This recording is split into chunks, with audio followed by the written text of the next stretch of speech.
Tuesday in Toronto, Judge playing his 7th game since hitting number 60. Oh, by the way, he's still leading all 3 categories for the American League Triple Crown. And oh, by the way, if the Yankees win this game, they win the American League East. So a lot on the line for Judge and the Yankees as they went north of the border. Top of the first, before he leads off the game, we've got Austin Matthews throwing out the first pitch for the Maple Leafs. They would love to have a good season, that's for sure. There's Judge, hits it hard, but right to Matt Chapman. So first at bat, there's an out. 3rd inning, Yankees are down 1-0. Got a runner on first, 1 out. Judge takes it low. That right there was his 24th walk of September that leads Major League Baseball. The Yankees having some issues, though, when Judge gets a walk. 1 for 31, previous 25 games in that situation. But Rizzo comes through in the clutch here, gets that one through the right side, brings in a run that ties the game at 1-1. Next batter, Gleyber Torres. He had a night. This one up the middle to score Judge. Now New York leads it 2-1. Again, they win the game, they win the division. Top of the 5th, Judge up again. And he works another walk. The patience he is showing, maybe running out for the Maris family, quite honestly. Anthony Rizzo up. After a single by him, Torres is up. He went 3 for 5 in this game. He drove in 3, 23 RBI this month. Yankees take a 3-1 lead. After a walk in the 6th, Judge up again in the 8th. Runner on first, 1 out. And guess what? It's another walk. He went 0 for 1 in the game with 4 walks, second 4-walk game of his career. These are all 33 of the pitches that Judge saw on Tuesday. Only 1 was hit and play, 19 taken as balls. So they're not pitching to him. He's not swinging just to be swinging. So his mom is like, how many more games do we have to come to before 61? We go to the bottom of the 9th. Yankees an out away from clinching the division. Chapman, grounder, Torres, the outs, and the Yankees win the American League East. And they also get a home field advantage in the American League Divisional Series. Judge, Aaron Boone, they share a nice little moment there. And the champagne and beer is flowing. Yankees win at 5-2. After the game, Judge spoke with Marley Rivera in a very wet Yankees clubhouse. Tell me about this moment, what it means to you personally to share it with this group of guys. Oh, it's incredible. You know, I look around this room and we got guys that long careers, guys with, you know, rookies that we just called up that made an impact, guys that have never been in the postseason. You know, getting a chance to share this with them and, you know, be a part of this. This is what it's about. You know, but like I said, this isn't our ultimate goal. This is, you know, step 1 of the process. And you know, these guys day in and day out showed up ready to go to work, and it's been fun.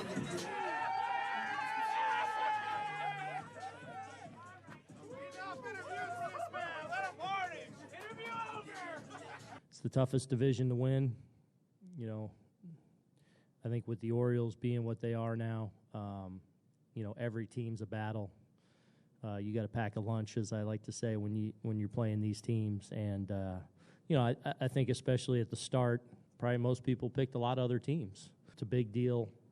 We're going to celebrate it tonight and get on with the business of, obviously, we got bigger goals. We want to win a championship. You know, that's our stated goal. But tonight deserves to be celebrated in the gauntlet that is the AL East. All right, so the division is taken care of. He still needs a home run for 61. But again, the Triple Crown is still in play. He went 0 for 1 in this game, but he still leads the American League in hitting by a single point. Home runs, RBI, you can pretty much put those in the books. But if he wins the Triple Crown, that'll be more impressive to me than hitting 61 home runs. He's supposed to do that. All right, Michael, speaking of impressive, the Dodgers entering the night with 106 wins. That's tied for the most in franchise history.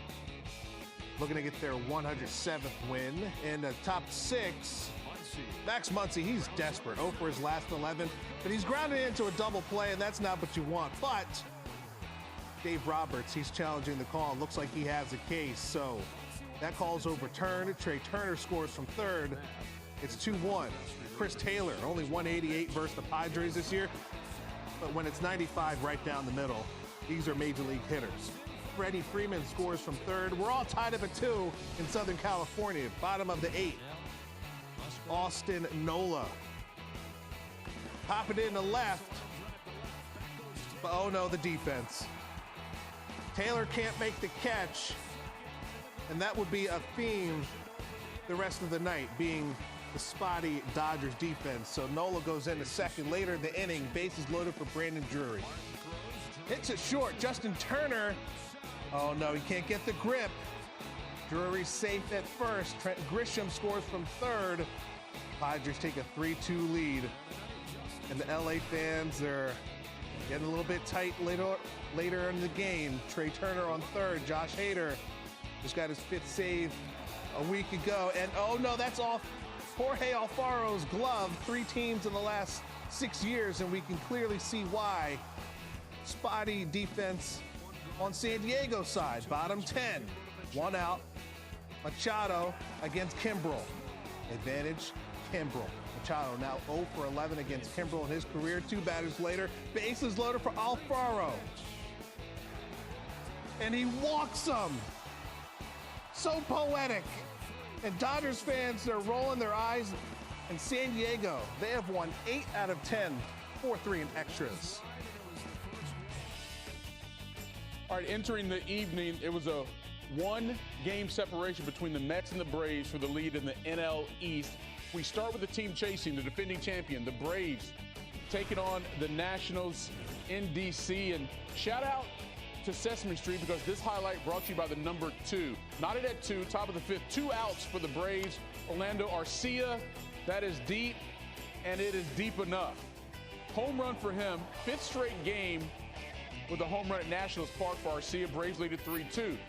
Very next batter, still 2 outs. Ronald Acuna Jr. Can I get a taste? Braves have now hit back-to-back home runs 11 times this season. They lead at 4-2. Same score, top of the 6th. 2-1, 2 outs. Eddie Rosario.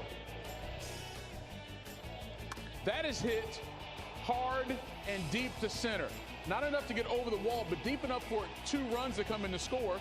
2 runs with 2 outs in the 4th, 5th, and 6th inning. Braves jump out to a 6-2 lead. Top of the 7th now.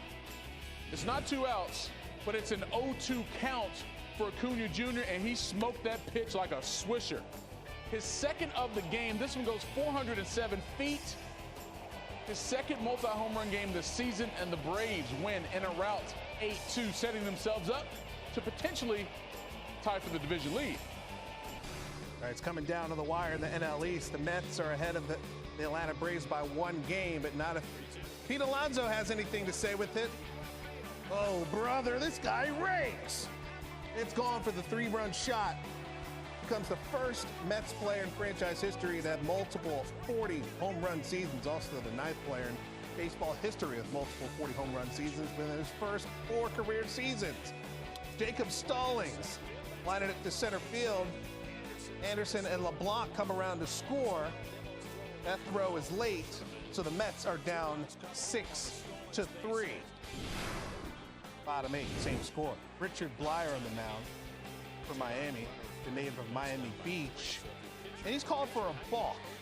And obviously, he's surprised. So he's looking over at the first base coach, umpire, John Payne, while McNeil advances to second. But that's not it. A couple of pitches later, you would think he would get this right, but he's called for another balk. So he's trying to get the explanation. McNeil now advances to third base a couple pitches later. There's no way he can get called for a third balk. Sure it is.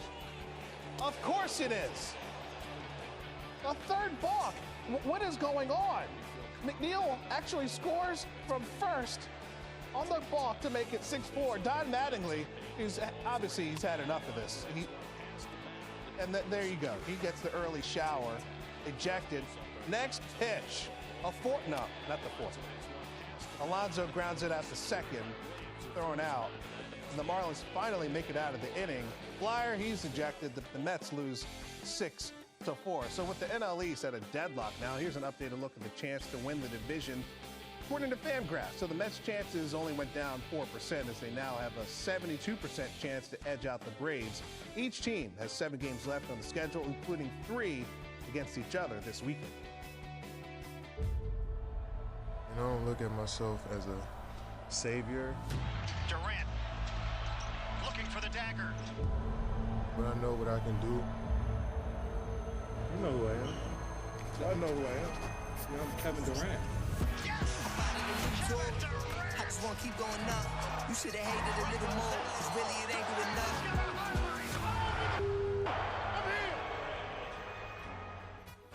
With all the time-consuming necessaries of Monday's media day out of the way, the Nets actually took the court for workouts Tuesday for the real start of training camp. And while the drills concentrated on conditioning and remembering old sets, the conversations of the day always seem to circle back to the Brooklyn summer of discontent. And more importantly, how Steve Nash and his squad can get past it and contend for a title. We're fine. We're good. Ever since we talked, it's been like nothing's changed. So I have, a long history with Kevin, and I love the guy. Families have issues. We had a moment, and it's behind us. That's the NBA, man. You break up with a girlfriend, you get back with her. Same. You have your differences until you figure it out. Yeah. Does it work? Yeah, I mean, broke up with my wife a couple times. We still married. Truth right there. Oh, yeah, by the way, Ben Simmons is on this team, too. The former Sixer missed all of last season while holding out in Philly, and then even after that midseason trade involving James Harden, he never suited up for the Nets either, due to what the team described as back issues. But that was last season. For more on this version of Ben Simmons, here's Nick Friedel. Ben Simmons says he's in a great place mentally. His teammates and coaches say he's in a great place physically as well after Tuesday's practice. Markieff Morris said, Ben's strong as hell. Steve Nash said, Simmons looks great out there and is starting to look like his old self. The Nets are very confident in the potential lineups and versatility that Simmons gives them, especially the fact, as Nash noted, that Simmons could play some center throughout the season. When you pair Ben Simmons down low with what Kyrie Irving and Kevin Durant provide for that team, offensively, they could be a juggernaut at the top of the East again. With the Nets, Nick Friedel, ESPN. All right, so the Nets are heading into yet another season of high expectations because they got KD and Kyrie, right? They have the fourth shortest odds to win the NBA title at plus 750. Brooklyn also has the third shortest odds to win the East at plus 375, behind the Celtics and the Bucks. Sneaky AFC implications ahead if Tua can get on track for Thursday. Emphasis on if. 3 hits, 2 sacks, but it only takes one to remind a quarterback the NFL is painful. Tua says he feels like he hyperextended his back versus Buffalo Sunday. Now, whether the Dolphins followed concussion protocol properly or not is yet to be determined, but the focus until then is Cincinnati Thursday. Tua, how are you feeling? I've been up here getting treatment, doing everything I can to get, as close to 100% as possible. That means, after all of this, staying as long as I have to until these guys have to go home. So he actually called me at like 10:50 last night. I'm like, dude, is everything okay? No, I'm just checking in on you. I'm like, all right, that's fun. And so, and just him talking to me, I can tell in his voice he's literally going to do everything he can and in his power. So I'll know if he doesn't play that it literally was not possible. And we're just taking measures accordingly for Teddy beyond that. All right, more on Tua and his counterpart coming up. I'll tell you what to expect when Joe Burrow and Tua meet for the first time as pros. That's next on SportsCenter.